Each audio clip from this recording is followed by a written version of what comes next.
Edition of the Best Bets program, presented by our fine sponsor at BetRivers. I am Matthew Cox, 1/3 of the three-man weave organization. Jim, Kai, joining per usual. Quick and dirty show tonight. We're going to get a few of the Big Ten showdown, a couple of rivalry games, and then there's a couple on the extra board, and then that's going to be it. But we have a special section loaded up for you. We're going to talk some futures to kill some time, but also put some money in your pocket as we have this nice little short, sweet Thursday. Maybe, knock on this fake wood that I call a desk. Kai, how are you today? What did you learn last night? There's a lot of things that happened in a pretty hefty slate of games. I'm doing well, man. My main takeaway, UConn is a juggernaut. I mean, I thought that before the Florida game, but holy cow, they just kind of play with their food now. It's not a big deal for them to play basketball games. They just like, yeah, we're going to eventually break this open by 20, and we're going to win easily. They're awesome. Donovan Clingan, by the way, was KenPom MVP last night, played 16 minutes. The guy is basically Zach Edey, and he's going to be an All-American candidate next year when he gets more playing time. And then my second takeaway, Jim, I guess Tom Izzo was wrong. His team isn't dead. They're very much alive. They were impressive yesterday on the road, fighting and beating Penn State. Impressive win. That team's got a lot of fight. That's hard to measure. Yeah, and sometimes coach quotes have to be taken grain of salt. Yes. They're not Bible. And yeah, that was rather impressive. Akins looked a lot healthier, which helps. You get a little more run and production from your seventh. He's not their seventh man, but he is a seventh person that they play. So that's certainly helpful. Virginia Tech continues to, I guess just embarrass the A-10 is really what this is about. Dayton, another horrendous effort from them, shorthanded. I don't know if it was revenge or not for the Hokies, but they just buried them from the start to finish, did not let Dayton back in. And Matthew, this is me flushing the toilet, and SMU is in that toilet, and they are circling the drain, and they're gone down forever. Awful team, horrendous offense. It's really embarrassing. With all due respect to Rob Lanier, I never understood the whole Tim Yankovich hot seat, the thing that persisted for so long. Like, I just don't think the program historical standards warrant such a high bar. Like, I think we're now kind of realizing like what SMU basketball long-term, like the median mean of this program. So like the Lanier thing looks bad now relative to what the precedent we saw under King, Kendrick, Davis in the last few seasons. But I kind of think this is what SMU basketball is long-term. Kind of sad because it caught me hook, line, and sinker went all in on the SMU home doggies there, and the Sun Devils just put them in the crock pot down the stretch. Yeah, they were up 33-22, and then they were down like up 11, 38-33, like 12 minutes later. They just didn't score. No fight. And you kind of you could tell second half like there's just no comeback coming. Hey, let's get to rivalry day, I guess. Big Ten. Well, no, sorry, we'll say Big Ten. One of the two teams playing in this first rivalry game is a Big Ten team, Cyhawk, Iowa hosting Iowa State. Jim, the story in this one is, well, I guess twofold. One, the home team wins every year and wins by a lot. So that's one angle. I believe they've won 7 in a row, and the cover margin's been pretty outrageous on those 7 games. Tonight it's at Iowa. However, some early money came crashing on Iowa State. I found it to be head scratching, and then we heard some rumors, Mr. Root. What are those? Yeah, there was a sighting of Chris Murray in a walking boot, and I think people just immediately hit the panic eject button on Iowa. You could also make the case that Iowa's 2 most athletic opponents have given them a lot of problems, with both TCU and Duke kind of taking care of business against them, although the shot quality scores are a little more beneficial and friendly to Iowa in those. I think we've had internal discussions that, and Jordan Majeski actually just tweeted this, shot quality kind of underestimates the influence of athleticism on shooting and finishing. It's just hard to finish over a 7'2" guy, as Florida learned last night. And I think that score is bull hockey, malarkey, ridiculous. But even Seton Hall gave Iowa trouble for a half. So I don't know. Maybe there's something to the fact that they struggle with athleticism. But Matt, I'm much more inclined to ride home favorite Iowa in this rivalry. I haven't bet it yet because I want to make sure Murray's out there, and maybe I'll lose a point of value for that. But I think I'm okay with that considering the margins of this game recently. So Kai, I'm leaning towards Iowa. Just wait and see. Yeah, I think you have to know Murray's status. He's pretty important for them, obviously. But yeah, Matt kind of mentioned the trends of this rivalry. So Iowa has won 3 of the last 4, as Iowa State's kind of gone through a bit of a rough patch before Otzelberger got there. The home team usually wins this. Iowa's won 6 of the past 8 at home. They've also covered 6 of the last 8 at home. So if you're into those trends and you believe in that, maybe it's more applicable to rivalries. Maybe there is something there. There's obviously going to be a very hyped crowd tonight, Matt, and Iowa's been good at home pretty much forever under Fran McCaffrey. Even with Murray on the sidelines at -4, I think Iowa can win this. When it got down to 3, I considered the Hawkeyes, but Iowa State's a very, very good team. They're very disciplined. I need to know if Murray's in there like Jim. Yeah, any mobster intel, guys? We'd love to get some certainty with this. But my take was like -4 without Murray. I'd probably still take Iowa small, honestly. Iowa with Murray, yeah, it's a phenomenal bet in my opinion, especially coming off the loss to Duke not so long ago. And McCaffrey talked about how like the fatigue isn't a thing. Like they were off a whole week before the Duke game. So yeah, it's a quick turnaround, but it's not like it's a quick turnaround after 3 games and 6 days before that. So I think they'll be fine, like fatigue wise.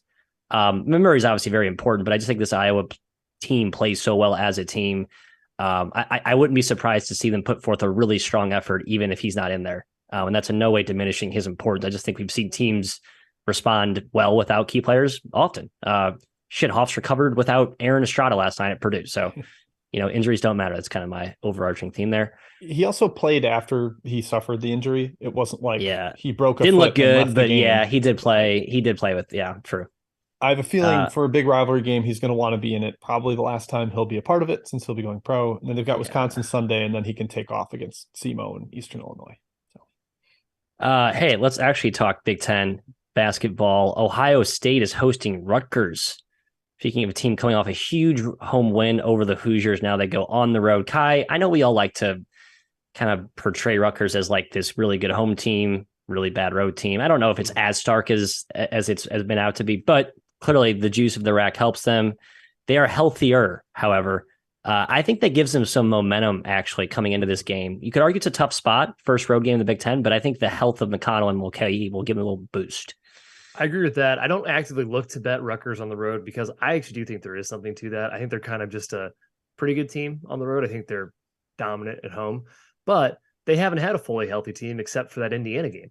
And they looked pretty awesome in that game. Okay, he's very important for their offensive end. He's a total game changer. And we saw what they were capable of when they took down Indiana. Their defense is awesome. Ohio State's offense is awesome too, though. They're third in the country right now in KenPom offensively. They've done nothing wrong outside of tough losses to Duke and San Diego State. And Zed Key is a very underrated player for Ohio State. He's the man in the middle. I've been hyping him up for years. He's been behind a couple of very good big guys. Now it's his time. I'm interested to see how he does against Amori tonight inside. Yeah, I'm sick of underestimating Ohio State. They're just good. They are fantastic. The freshman class is really, really good. They brought in pretty solid veterans, and Holtman is a legit coach. We talked about Big Ten home court. Obviously, it didn't work out for Penn State last night, but I still think it matters. And it especially matters for a team like Rutgers that is way better at home. Like, if you give them a huge bump at the rack, then their median outcome is way worse on the road too.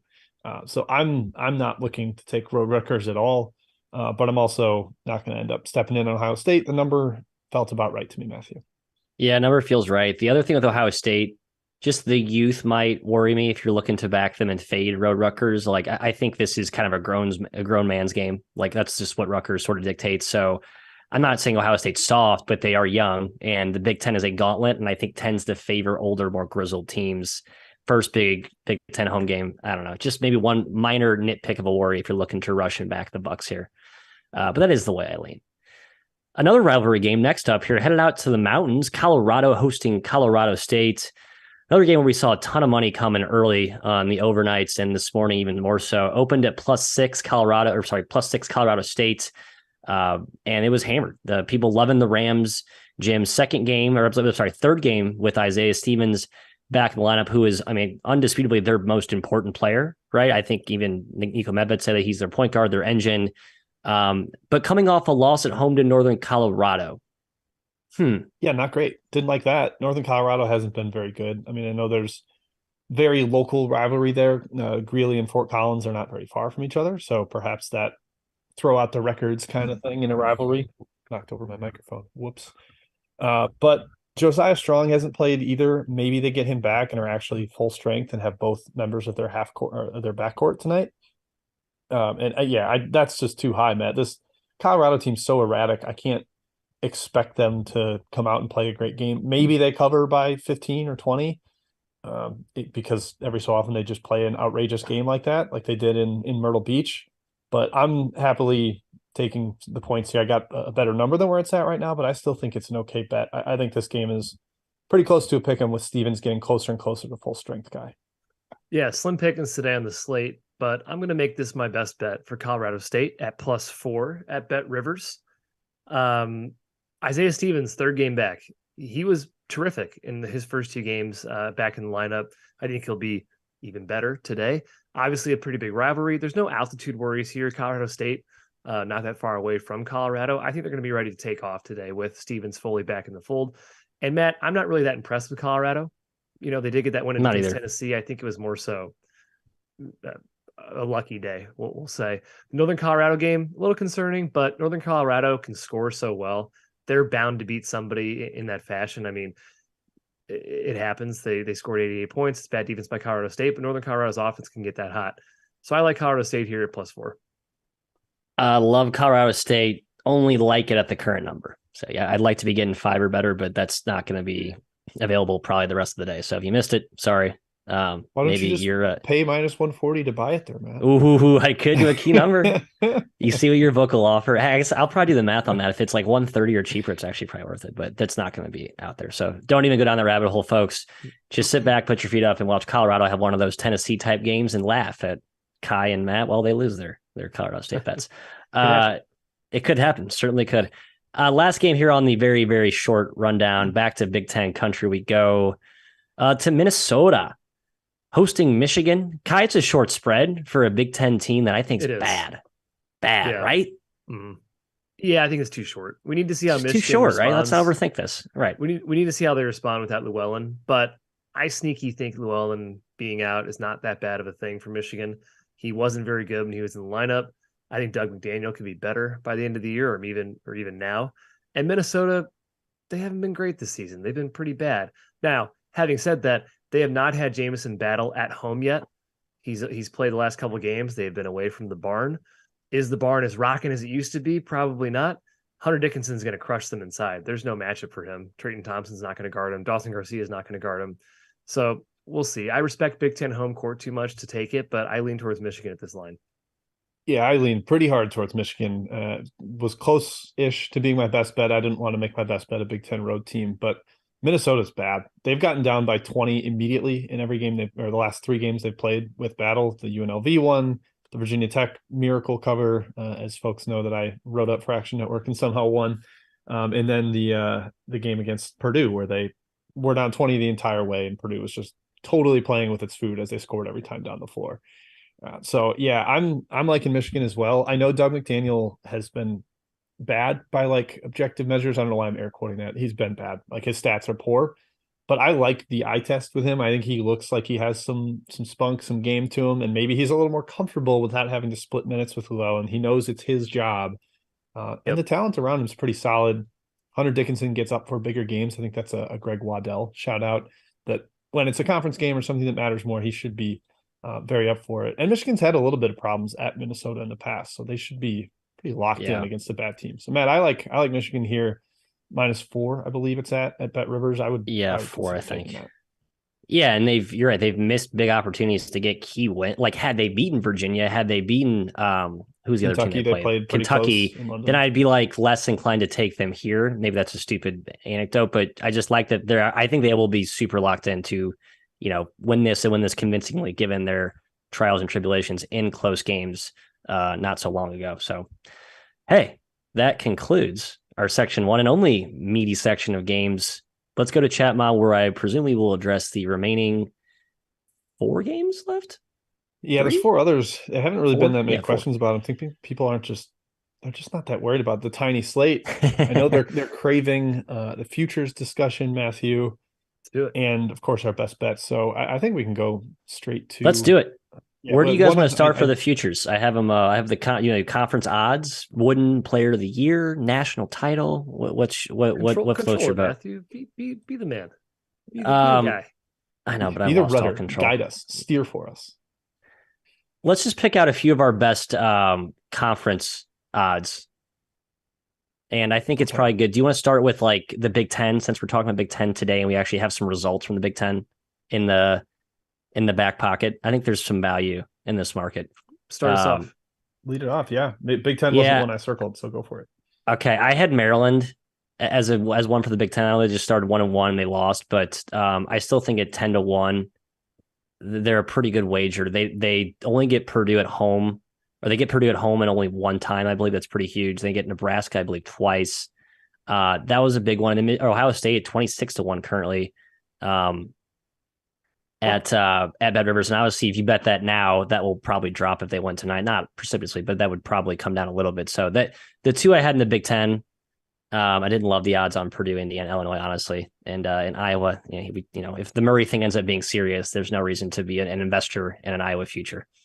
I'll push Illinois largely because of schedule. 5-1, right? They are 0-1. That's not great, but they get plus 375. Yeah, they get Minnesota twice, Nebraska twice, Northwestern twice, Indiana they have to play twice. But like their schedule is as lax as you can get in this league. I think they only get Purdue once. Yep, finale on the road. That's not ideal, but getting the bottom three teams twice each, and maybe Penn State twice as well, like who's good but also probably arguably bottom four.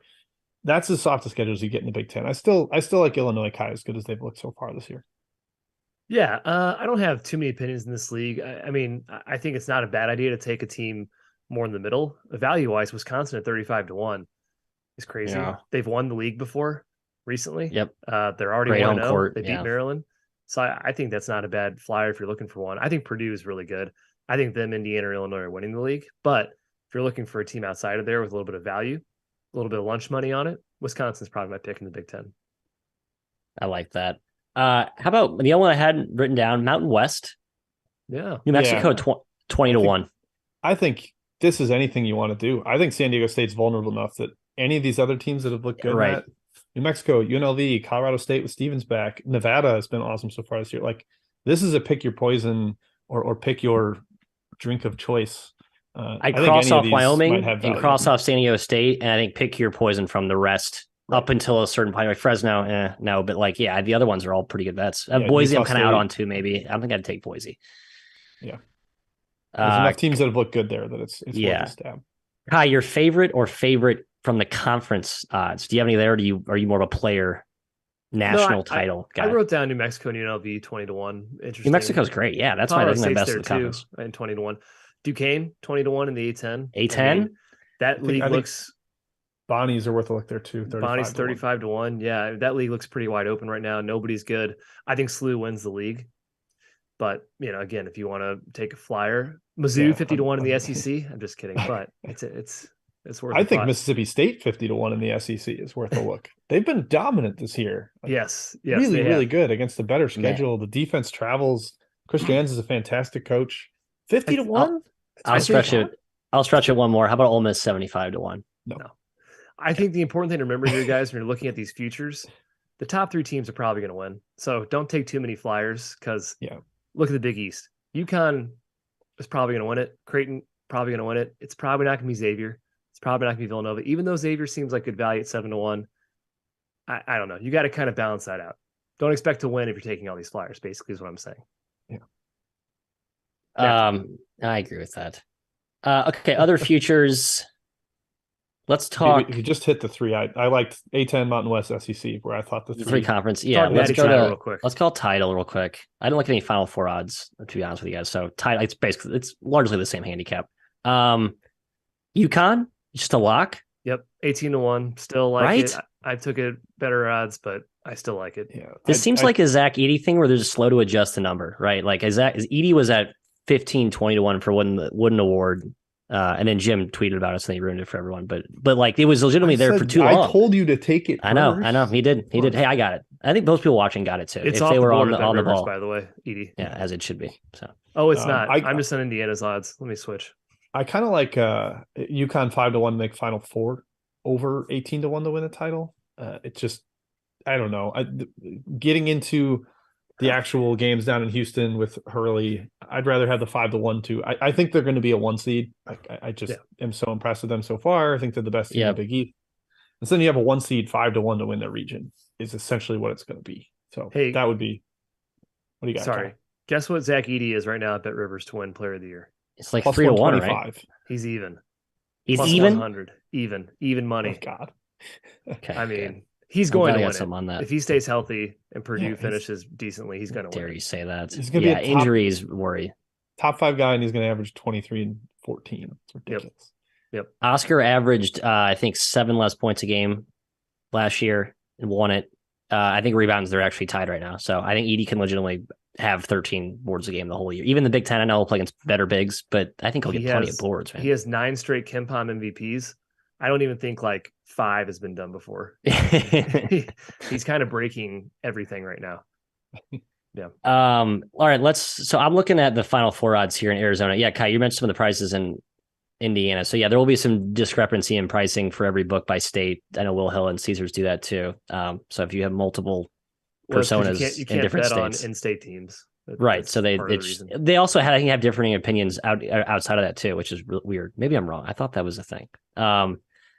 Big picture, Bama. I'm sorry, 15-1. I'm still there. That's a Final Four odd, by the way. I think the title odd's closer to what, 40? Yeah, I've seen plus 1250 at BetRivers, but maybe it's by state. Okay. I think Alabama is a very good, high upside. High upside. That's what I'm trying to target. Yep.